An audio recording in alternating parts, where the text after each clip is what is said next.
अकोला जिल्ह्यातील बाळापूर तालुक्यातील कसुरा जवळील संत गजानन महाराज मंदिराजवळ मादी बिबट्यांसह 4 पिल्ले आढळून आली। 4 पैकी एक पिल्लू भटकल्याने रस्त्याने जाणाऱ्या शेतकऱ्यांच्या हाती लागले। नंतर शेतकऱ्याने पिल्लू वन विभागाच्या स्वाधीन करून आपले कर्तव्य बजावले। शेगावला जाण्यासाठी तो पैदलवारी मार्ग आहे। त्या मार्गावर येणाऱ्या कसुरा येथील गजानन महाराज मंदिराजवळ एक मादी बिबट्या आणि तिची 4 पिल्ले रस्ता ओलांडताना आढळून आली। माझी बिबट आणि 3 पिल्ले रस्ता ओलांडून पुढे निघाली, परंतु त्यातील एक पिल्लू रस्ता ओलांडताना आल्याने मागेच राहिले।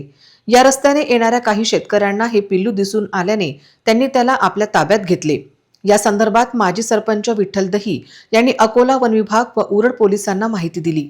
त्यानंतर वन विभागाचे अधिकारी तसेच उरड पोलीस स्टेशनचे अधिकारी कसुरा येथे दाखल झाले।